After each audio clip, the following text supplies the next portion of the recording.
Il y a quelque temps, une rencontre inattendue, celle de Dorine. Après avoir attentivement écouté son histoire, je suis immédiatement touchée. C'est ainsi que de fil en aiguille, ensemble, nous préparons cette interview en accueillant et en honorant sa douleur. Partager son histoire est d'une importance, à mon sens, fondamentale, et je suis certaine fera la différence dans l'expérience de beaucoup. C'est également un système de valeurs que je viens défendre en appuyant son projet qui, j'espère, fera écho dans vos esprits. En communiquant et se rendant visible, Dorine sera la personne qui pourra aider toutes les autres personnes dans la douleur. C'est avec autant de divinité et de guidance que je demande à toute autre personne la bienveillance envers Dorine et son histoire, car dans une autre dimension, sa douleur est également la nôtre. Honorons et remercions-la. Merci beaucoup, Dorine, d'avoir accepté cet entretien. Pouvez-vous vous Merci. présenter en quelques mots? Oui, alors je m'appelle Dorine, j'ai 37 ans. Je suis conseillère en séjour et maman de deux enfants. Comment avez-vous découvert que vous étiez atteinte de la syringomélie? C'est suite à un deuxième accident de la route qui m'est arrivé. Je rentrais du travail et puis sur la route, une camionnette m'a percuté à l'arrière de mon véhicule. Il y a eu un gros choc et j'ai eu mal en fait tout de suite. Et la douleur ne m'ayant pas quittée, j'ai été consultée, voilà, voir des médecins et pour au final, plusieurs mois après, on me découvre une syringomélie. Et qu'avez-vous ressenti au moment du diagnostic?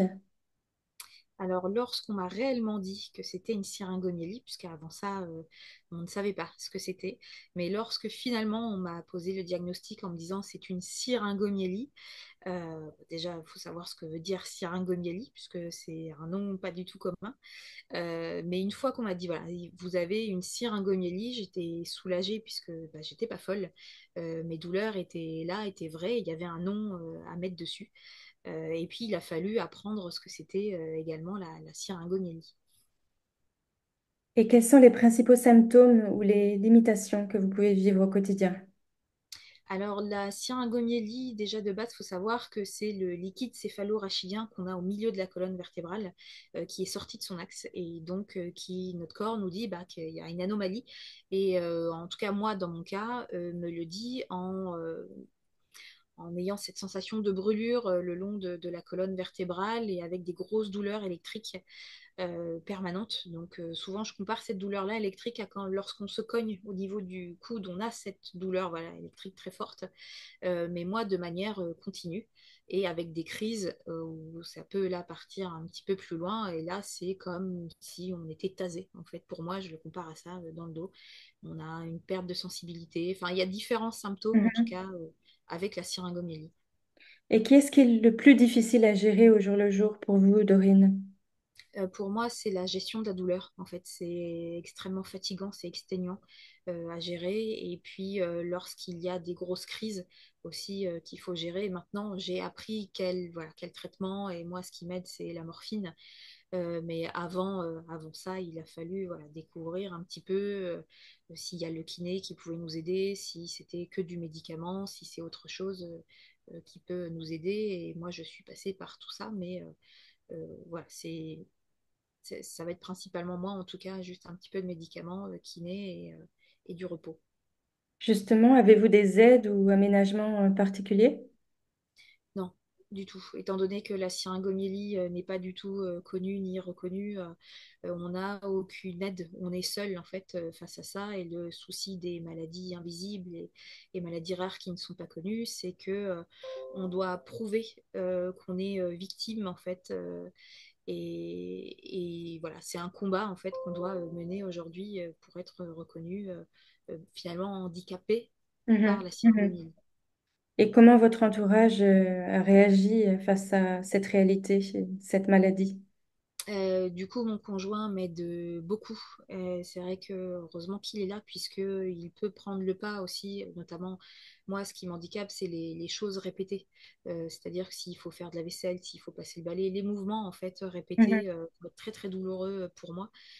Donc, d'avoir une aide ménagère, c'est bien aussi, surtout quand Mhm. on a les enfants aussi, de ne pas porter aussi. Les enfants, même si au tout début, bah, ils sont tout petits, hein, on a envie de les porter, on doit les porter, mais Mhm, en mhm, tout cas, il faut s'abîmer le moins possible le dos. Et il n'y a pas d'aide, en tout cas, qui nous est donnée. C'est vraiment, il faut qu'on trouve en fait de l'aide aujourd'hui. mhm. Et comment avez-vous appris à vivre avec cette maladie? Bah, c'est un combat de tous les jours en fait, hein. Un jour à l'autre, ça ne se ressemble pas. Donc on apprend à vivre avec les douleurs, on apprend à gérer ces douleurs. Il y a des jours plus durs que d'autres. Il y a des jours où j'ai besoin de voilà, plus de morphine que d'autres, à un dosage différent. On essaye en tout cas voilà, de trouver des petites astuces, mais là c'est compliqué étant donné qu'on n'est pas beaucoup aidé par le Mhm. corps médical, hormis le centre antidouleur qui, moi, m'a beaucoup aidé. Et y a-t-il des moments où vous avez failli baisser les bras et au final, qu'est-ce qui vous aide à tenir bon? Alors oui, il y a eu plein de cas, surtout avec l'administration, moi qui déteste gérer les papiers. On a envie de baisser les bras déjà de part parce qu'on est en France et que voilà, il y a beaucoup de papiers déjà à faire de base.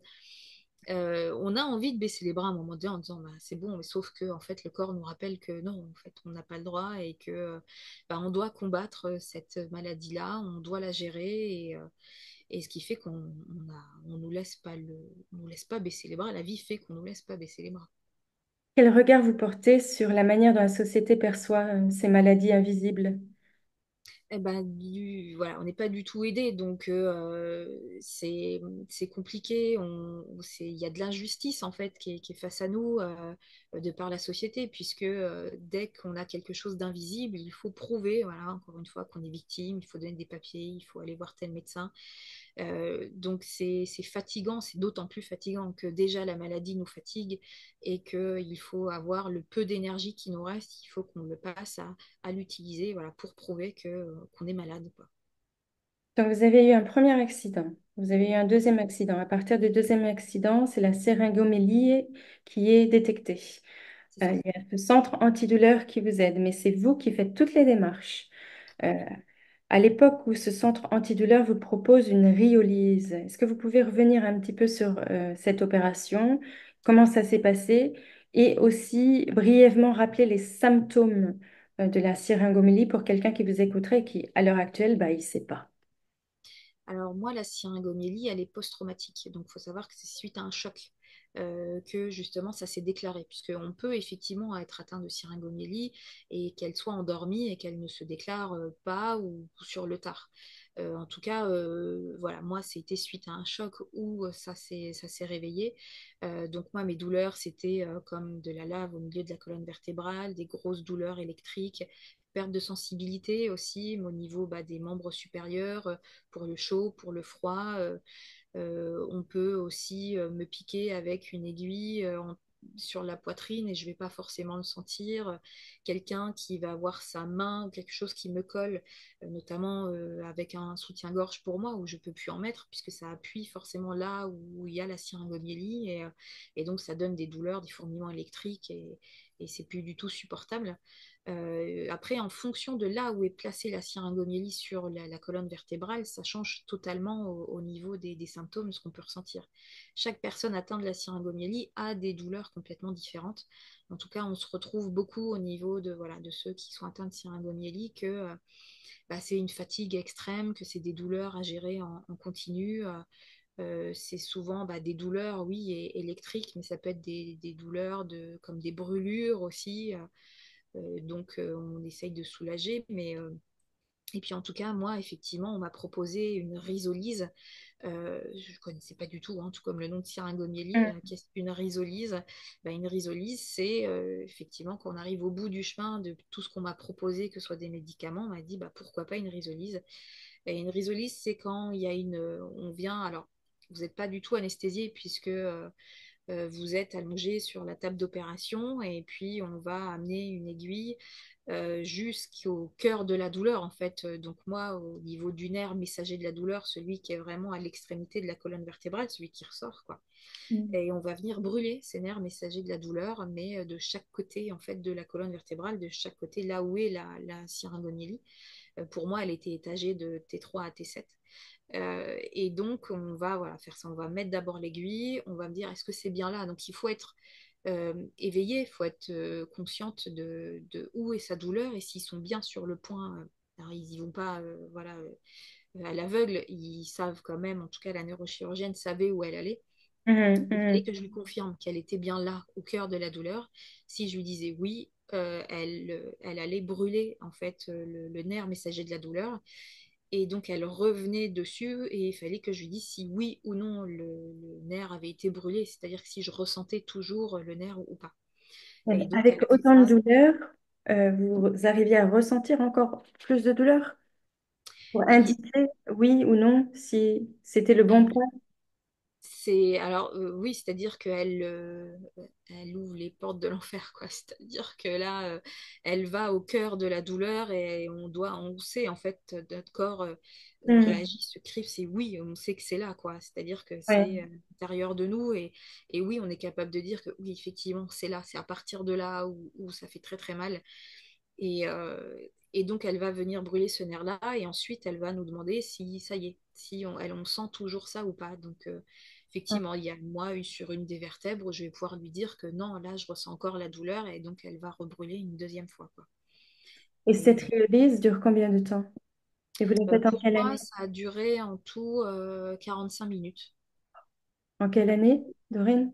Alors, c'était en 2000, 2021, il me Et de semble. 2021 à aujourd'hui, vous vous dites, Là, c'est moi, ça m'a soulagée effectivement, quoi, puisqu'il y a des cas où effectivement ça peut ne pas fonctionner, mais en tout cas moi, oui, tout de suite après l'opération, j'ai plus cette sensation de lave au milieu de la colonne vertébrale, donc ça a été bénéfique. Et puis je suis passée de 8 sur 10 au niveau des douleurs, puisqu'en fait pour moi ça a monté chaque année, quoi, crescendo au niveau de la gestion de douleur, ça hum. devenait de pire en pire, et j'ai pu redescendre entre 5 et 6 aujourd'hui, quoi. Ça a été vraiment bénéfique pour moi. Dorine, quel message aimeriez-vous faire passer aux personnes qui découvrent votre maladie? Eh ben, qui, comme moi, ils sont pas fous, elles sont pas folles, que ces douleurs, elles existent. Et puis, ça porte un nom, effectivement, ça porte le nom de syringomyélie, que ben, il faut que voilà, qu'on fasse reconnaître aussi nos droits, qu'on est une victime de ça, qu'on c'est très handicapant, même si pour certains médecins qui nous disent non, non, c'est dans la tête, ben non, c'est pas dans la tête, en fait, c'est à l'intérieur de la colonne vertébrale et que bah, on lâche pas le combat, quoi, que on n'est pas seul et que je suis passée par plein plein de phases et effectivement je peux leur dire que voilà s'ils vivent quelque chose de similaire ou s'ils veulent entamer aussi une démarche administrative bah, vers quoi ils peuvent s'orienter et ce qui sera le mieux aussi pour eux, quoi. Et y a-t-il une chose que vous auriez aimé entendre au début de votre parcours? Euh, oui, j'aurais aimé qu'on me dise bah, déjà que c'était une syringomyélie, que les médecins connaissent en fait cette maladie. J'aurais aimé voilà, qu'on me dise bah, que chaque personne est différente, qu'il y a des douleurs différentes, mais que ça existe et que bah, qu'on peut m'accompagner à ça et que j'aurais aimé qu'on me dise bah, qu'il y a des solutions, que je ne sois pas obligée d'enquêter de mon propre côté, mais voilà, qu'on m'accompagne en tout cas. C'est ce qui a beaucoup manqué, c'est un accompagnement pour moi. Y a-t-il un sujet qu'on n'a pas abordé et qui vous semble important? Oui, c'est la grossesse avec une syringomyélie, donc c'est possible. On a le droit à la péridurale, c'est possible aussi. Donc il y a plein de choses voilà, qui sont possibles si on veut en tout cas avoir une grossesse avec une syringomyélie. On n'est pas obligé d'être en anesthésie générale ou on n'est pas obligé d'accoucher sans péridurale. Non, non. Là-dessus, voilà, on peut avoir des enfants normalement avec une syringomyélie. Un mot de la fin, Dorine? Eh bien, merci de m'avoir donné la parole, en tout cas pour la syringomyélie, et j'espère que ce sera de plus en plus connu et du coup reconnu. Vous êtes devenue une experte de la syringomyélie à travers votre parcours. Donc, on va laisser votre page Instagram où quelconque personne pourra vous joindre et directement entrer en contact avec vous pour avoir votre aide. Sans problème. Merci beaucoup, Dorine. Merci. À bientôt.